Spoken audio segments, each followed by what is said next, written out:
Alright, hey everyone, so this video is going to walk us through 15 of the most commonly asked math problems on the New York State Chemistry Regents. So on your sheet of paper, you're going to have the same exact thing as what you're going to see on the video, so you can follow along as we solve these 15 math problems. Before we begin, make sure you've got the math packet, calculator, something to write with, and of course your handy dandy reference tables. I've even got mine opened up right away to table T, the important formulas and equations. Alright, so of course you want to read the question. Number 1, base your answer to the following question on the information below and on your knowledge of chemistry. At standard pressure, water has unusual properties that are due to both its molecular structure and intermolecular forces. For example, although most liquids contract when they freeze, water expands, making ice less dense than liquid water. Water has a much higher boiling point than most other molecular compounds, having a similar grand formula mass. Determine the total amount of heat in joules required to completely vaporize a 50-gram sample of H2O at its boiling point at standard pressure. So notice that I'm underlining the key words in the problem. This will help me identify which equation I need to solve this problem. So first I'm going to go to table T, and I'm going to think to myself, what is this problem asking me to do? It's asking me to determine the total amount of heat. So right away I know I can focus on the heat formulas given to me on my reference table. And I've got 3 options, all right? So there's Q equals MC delta T. M is the mass, C is the specific heat capacity, which for water is given to you on table B.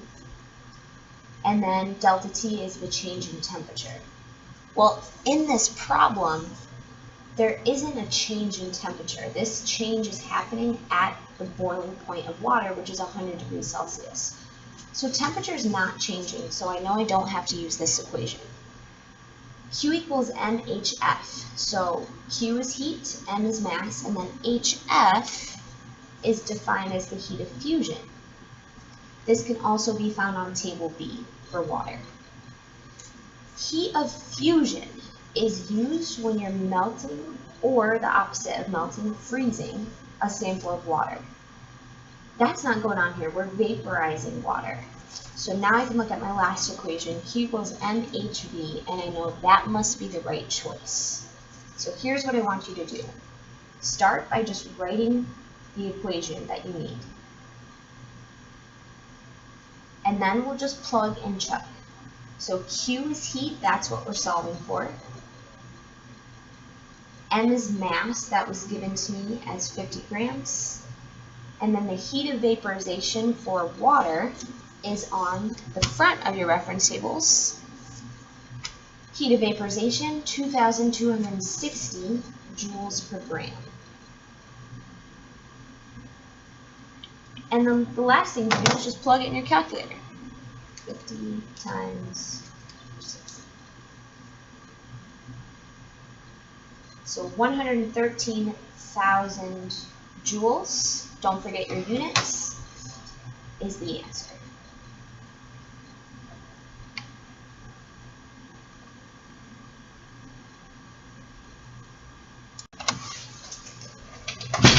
Alright, so question number 2.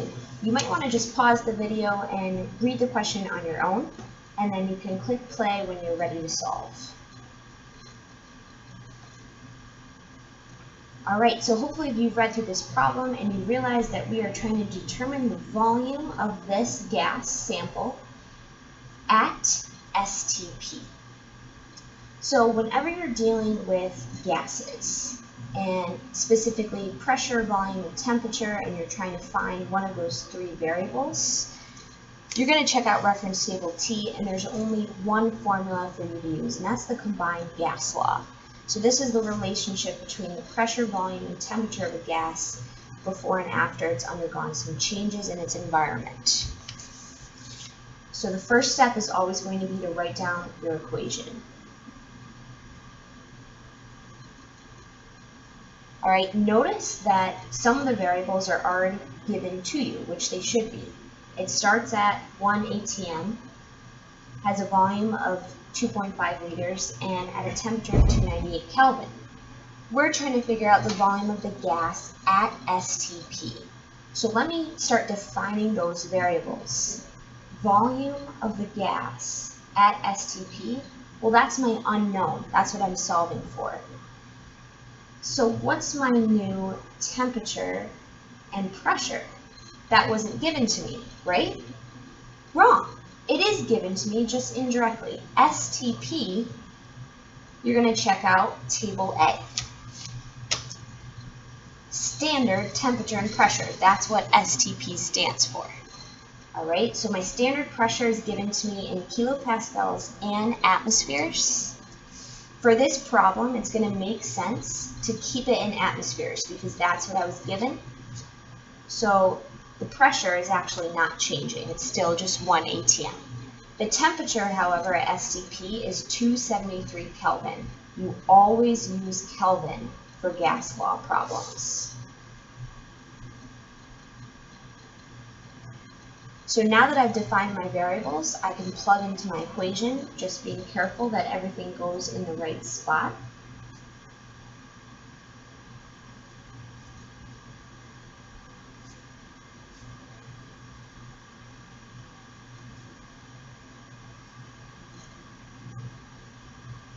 And now I've just got some algebra to do to solve for x. I like to kind of clean up the side of the equation that doesn't have any variables and it's just a bunch of numbers. So essentially I can just take this and plug it into my calculator. So 1 times 2.5, well, that's just going to be 2.5. So if I take that and divide it by 298, I'm left with this number, which I don't have to write the entire thing down. This should be enough digits. Set that equal to what I've got going on over here. So 1 times x is just the x. I still have that over 273. So lastly, how do I get x by itself? I'm going to multiply both sides by 273.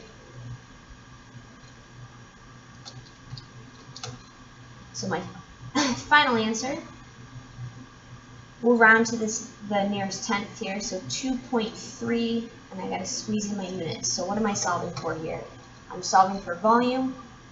Initial volume was given to me in liters, so this volume is in the same unit. So 2.3 liters is the new volume of the gas at STP. All right, let's flip to page 2, question number 3. Again, you might want to pause the video, give yourself a chance to read through the problem before we start going ahead and solving the question.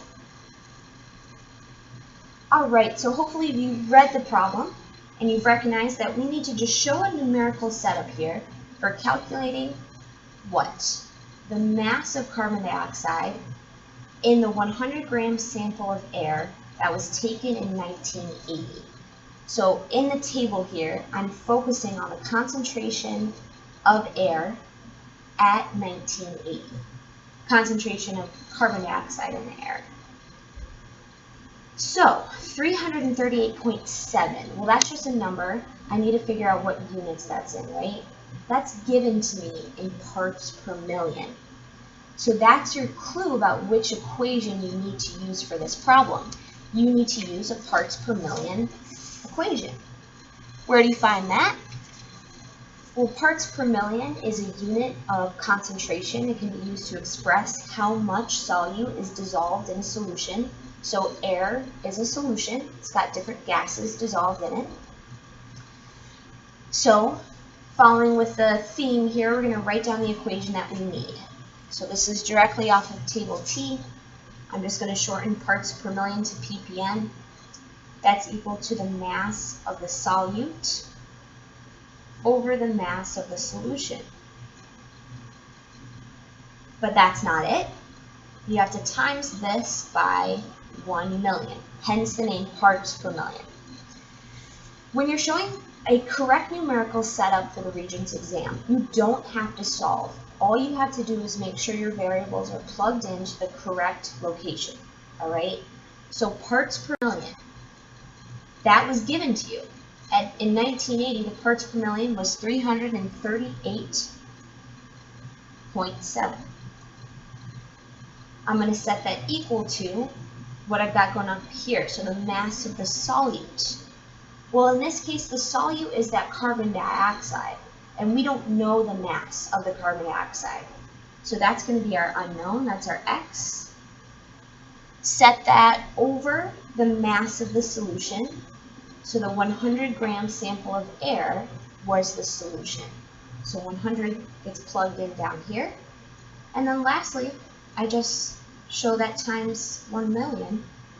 And that's it. Show correct numerical setup means I don't have to go any further. I can stop there. I'll double check, make sure everything's in place, but I should be good. And with that, we will move on to question number 4. So again, pause the video, give yourself a moment to read through the question, underline key points, and then resume when you're ready to solve. Alright, so this question, you're solving for the molarity of this solution. And we're given 3 different pieces of information, so we have to make sure we're only dealing with what we need. We're given the moles of the sodium nitrate. We're given liters, so don't forget that's a volume. We're given the volume of the solution, and then we're also told the gram formula mass of this compound. Alright? Do not let this throw you off. Do we need this to determine the molarity of the solution? The answer is no. Molarity is that other unit used to express concentration, and its formula is moles over liters. So let's write that down. Molarity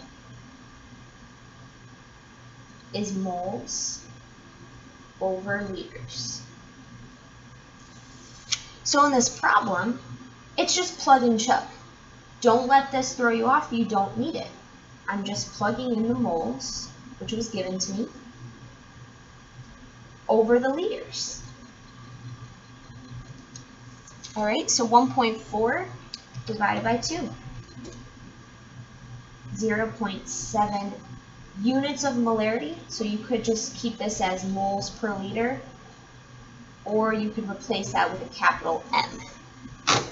All right. Now the thing about molarity is you do need to make sure you are in units of liters. So if for some reason this was given to you instead in milliliters, you would just have to convert that to liters before solving the problem. And perhaps we can do one of those conversions real quick over here. So let's say you were told there was 500 milliliters of solution. Think about that NL as telling you to move the decimal. So the decimal that's right here to the left 3 times. So 500 milliliters is equivalent to 0.5 liters. All right, moving on. 5 and 6 are both dealing with the same information, so give yourself, pause the video, give yourself a minute to read through that, underline key information, and when you're ready, click play. All right, so 5, we are determining the percent composition by mass of oxygen in this compound. So the compound calcium carbonate, we're told the sample has a mass of 42.2 grams, and then the compound has a gram formula mass of 100 grams per mole. So they saved you some work here by giving you that gram formula mass. Later in this video, we're actually going to solve for gram formula mass. So if you're confused on how that number was determined, don't worry, we will get to that in a moment. So percent composition by mass of oxygen in this compound. I go to reference table T to figure out which equation I need. Percent composition is the only one that makes sense here. So I'm just going to copy percent composition down from table T onto my paper. It's equal to the mass of the part over the mass of the whole times 100. Percent is out of 100. So now I have to start plugging in my numbers, right? The mass of the part, what is that? Well, it depends on the problem. In this case, we're asking for how much oxygen makes up this compound. Well, each molecule of this compound has 3 oxygen atoms. So I need to determine the total mass of oxygen in this compound. There's 3 oxygen atoms. Each oxygen has a mass. Well, if I check out my periodic table, I find oxygen, 15.9994. It's safe to round that up to 16. So each oxygen has a mass of 16. Since there's 3 of them, I multiply 3 times 16, 48. All right, I'm not done yet. That was just the mass of my part. So now I can plug that into my formula. So 48 over the mass of the whole. So consider what's given to you in the problem. See if you can figure out which one of those is the mass of the whole. So pause the video, think about it, and then come back to it. Hopefully you've determined that the mass of the whole is 100 grams per mole. The gram formula mass is going to be the mass of the whole molecule. Lastly, make sure you got to multiply this by 100. So now I just plug it in my calculator. 48 over 100 times 100 is just going to bring us back to 48. 48% is the answer. In number 6, same information, but now we're showing a correct numerical setup for determining the number of moles in that sample of CaCO3. So that is why this was given to us in the problem. 42.2 grams. That's just the mass. All right? I'm trying to figure out moles. How do I do that? Well, I go to table T. I search to figure out which equation is going to give me the number of moles if I have a mass. That's the mole calculation. Number of moles equals given mass over gram formula mass. So I'm going to write that down.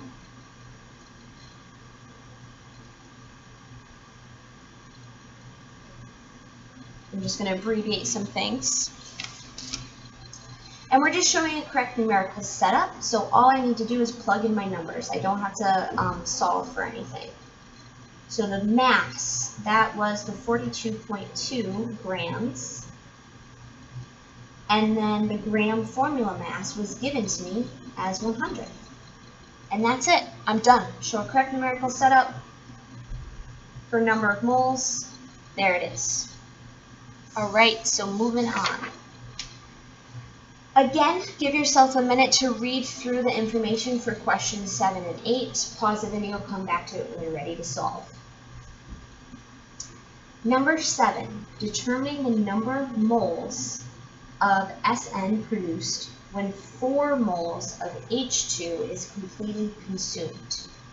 When you're in a situation when you have moles and you're trying to figure out moles, you're going to see that there's nothing on table T that can help you out here. All right, there's no equation that's got moles and moles in it. This is one of those problems that you use dimensional analysis to solve for. So what is dimensional analysis? Well, remember, that's all about canceling out units. All right? And how do we start this setup? We start with what we're told or what we're given. I've got 4 moles of H2 that's completely consumed. In other words, completely used up in this reaction. And then remember, we multiply that by the skeleton. And in that skeleton, we want to make sure that we're going to cancel out the units and be left with the units that we're solving for. So since I started with moles of H2, those units are going to go on the bottom so that eventually they can be canceled out. I want to be left with units of moles of SN because that's what I'm solving for. All right? Notice I've left some space here. Hopefully you did too. So now that we can plug in what's called the mole ratio of these two substances. So where do you get the mole ratio from? Your balanced chemical equation. And specifically, you're looking for those coefficients, those numbers out front of the substances in the balanced equation. So out front of Sn is no number, which means it's 1. And then out front of H2 is 2. And so now I'm setting this up to just go from left to right and solve for the moles of Sn. So 4 times 1 is going to be 4, and then I divide that by 2, which is going to give me 2. And let's think about what my units are. Well, these canceled out, so what I'm left with are moles of Sn. Number 8, we're also calculating moles, but consider what's given to you in the problem.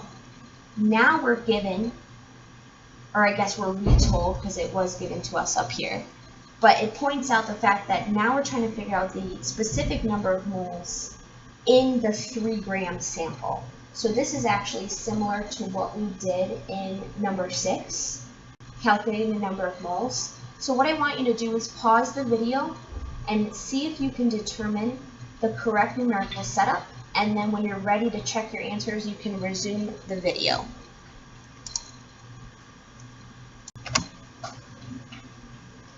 Alright, so you can check your answer, your correct numerical setup for calculating the number of moles in number 8.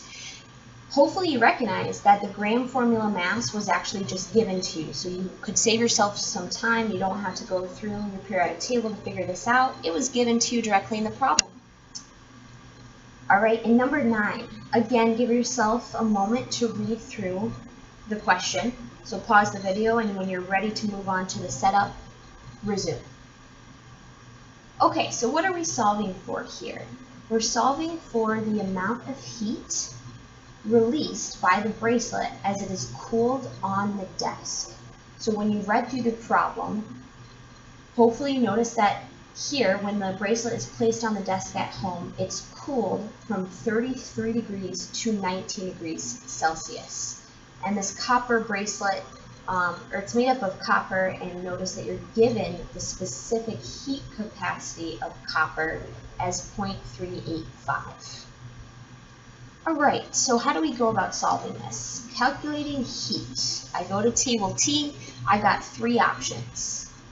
Which one of these, based off the information given in the problem, do you think we'll need? Pause the video and then resume when you've got an answer. Hopefully you recognize that we need the first one, Q equals mc delta T. Why? Because we're dealing with a change in temperature. So let's write down Q equals mc delta T, and we will just start plugging in the numbers. I just have to show that correct numerical setup. So the mass, this is the mass of the copper bracelet, which was 30.1 grams. That was given to me in the problem. C, what does that stand for? Well, that stands for the specific heat capacity. And earlier we talked about this. You said you could go to table B to determine it for water. We're not dealing with water here though, we're dealing with copper. Copper has its own unique specific heat capacity, and it's given to you in the problem. So I'm going to write that number down. Lastly, I need to plug in the change in temperature.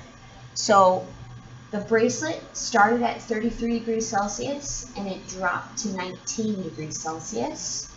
So what is the difference between those two numbers? Well, that's 14. Right? 33 minus 19 is 14. Now, you don't have to do any conversions here to Kelvin. Because you're dealing with a change in temperature, it's going to change the same number of degrees as it would if this was given to you in Kelvin. So you don't have to worry about that. And that's it, just showing the correct numerical setup. Moving on to number 10, again, give yourself a minute to read through the problem. Alright, so what are we doing here? We're determining the mass of CO2 produced when 9 grams of glucose completely reacts with 9.6 grams of oxygen to produce 5.4 grams of water. When you have a situation when you're given a balanced equation and you're given mass after mass after mass, think conservation of mass. Alright, and I'll show you how you can solve these types of problems. This is not something that you're going to get off of reference table T. It's something that you need to recognize when you're given units of mass, and units of mass, and you're trying to figure out mass. Dealing with mass, we're talking about conservation of mass. Alright? So, here's how we can set this up. We can use the balanced equation kind of as the foundation, the starting point. So I've got 9 grams of glucose. Well, glucose has this chemical formula. I'm going to write that number right above it in the formula, in the equation. Let's keep reading. Completely reacts with 9.6 grams of oxygen. Alright, so 9.6 grams of oxygen, I'm going to write that above oxygen in the equation. So these two reactants, their total mass should equal the total mass of the product based off of this conservation of mass or conservation of matter. Alright, it's why we have to balance chemical equations, or else we'll be violating this conservation of mass. So 9 plus 9.6 has to be equal to the mass of carbon dioxide, that's my unknown, plus the mass of the water, which was 5.4 grams. So see how I've set this up, and now you just have an algebraic equation where you're solving for x. So we're going to add those two numbers on the left side together. And then how do I get x by itself? Well, I'm going to have to subtract 5.4. X is equal to 13.2 grams of CO2. Alright, 5 more questions in this video series. Number 11, give yourself a moment to read it. Determine the gram formula mass. So we've been looking at problems before where this information is given to you. This question, you've got to determine it yourself. Alright, so the gram formula mass of 1-butene. Well, there's a couple of different ways to approach this to figure out what 1-butene is, right? I need to know what the formula of this is in order to determine the gram formula mass. In the reading, you were told that there was a reaction between this compound, the 1-butene, and bromine. All right, so hopefully you can identify that 1-butene must be this compound. Here's your bromine. So this is what I'm focused on. All right, also if you remember from organic, but means there's 4 carbons, and then that ending means it's an alkene, so it's got a double bond. It's unsaturated. All right, so the formula, the molecular formula of this, C4, 1, 2, 3, 4, 5, 6, 7, 8, H8.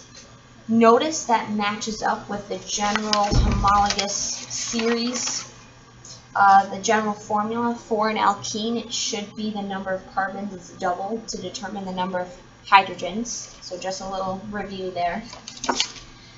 So determining the gram formula mass.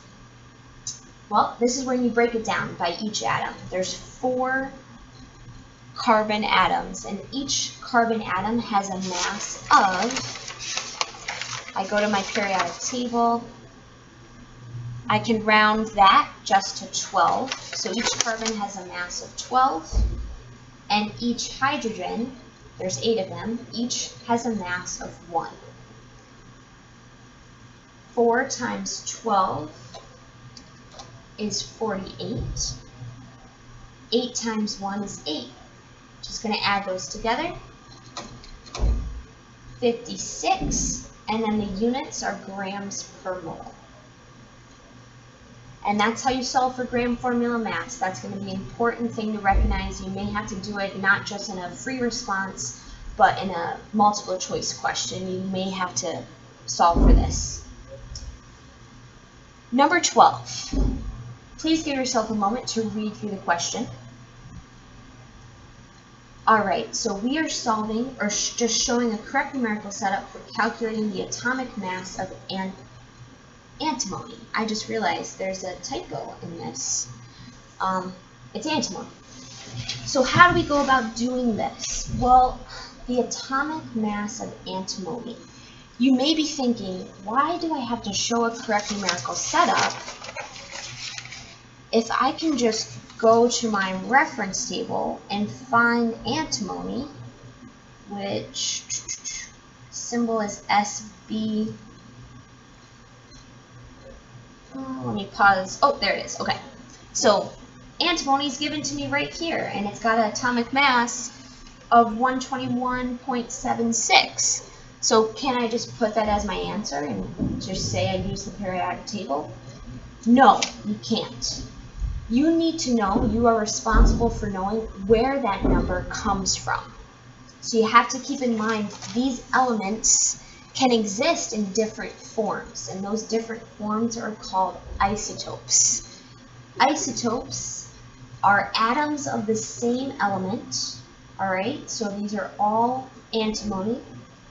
What does that mean in terms of their structure? They have the same number of protons, but they've got different masses, and you can see that by the isotopic notation and by the table, the actual atomic mass given.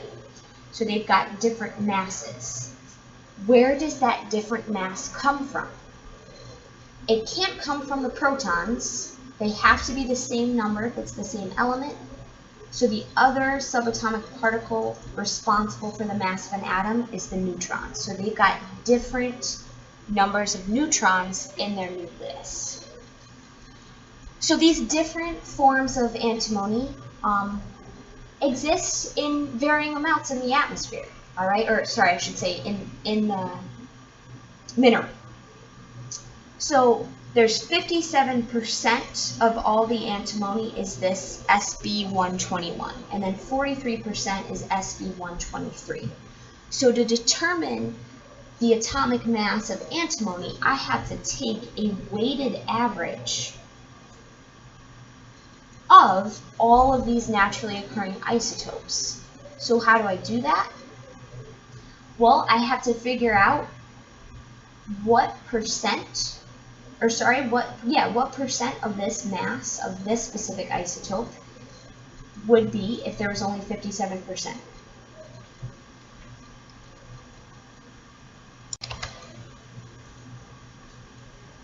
Alright, so what is 57% of 120.90? How do I go about solving that? Well, I write down that mass and I multiply it by 57, but in decimal form. So I had to move this percent, move the decimal over 2 times. And this will give me 57% of that number, alright?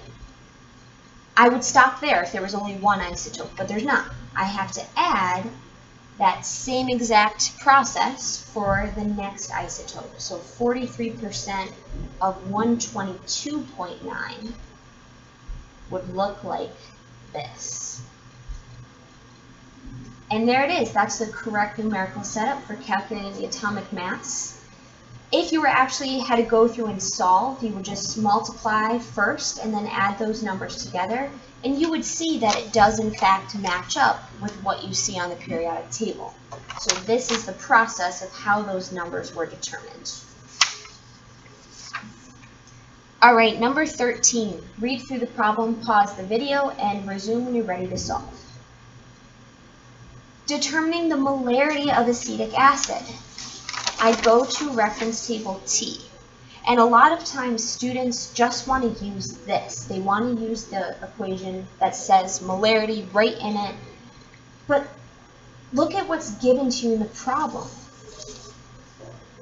You're given a volume, another volume, and a concentration. So capital M is molarity. That's a concentration. If I look at the molarity equation, I need moles. And there's nothing in this problem that is going to give me moles. So I have to look elsewhere on table T. And in fact, the hint is that it tells you this is a titration. This is the laboratory technique used to determine an unknown molarity. All right, so you can use titration to solve for molarities. The H plus, that's the acid, and the OH minus, that's the base. So I'm going to write down the equation that I need and start plugging in my numbers. So the molarity of the acid, well, that's what I'm solving for. That's my X. Multiply that by the volume of the acid. That was 10 milliliters. Set that equal to the molarity of the base. So sodium hydroxide was the base used in this titration. Its molarity was 0.64. And 12.5 milliliters were required to completely neutralize the unknown acid. So now I just solve for X. So we'll start with the numbers on the right-hand side, multiply those together. You get 8. Set that equal to what's left over here. To get X by itself, you've got to divide both sides by 10. So 8 divided by 10 is 0.8. And that is a molarity, so units of capital M. All right, 2 more questions. Number 14 is a multiple choice question. The pH of a solution is 7, so that is neutral. When acid is added to the solution, the hydronium ion, so what is hydronium? Well, that's found on table E. It's H3O+. So that concentration becomes 100 times greater when this acid is added, which makes sense because acids donate the hydronium ion when they're in solution. So you add the acid, the hydronium becomes 100 times greater. What's the new pH? I'm going to pause the video. The music is about to start.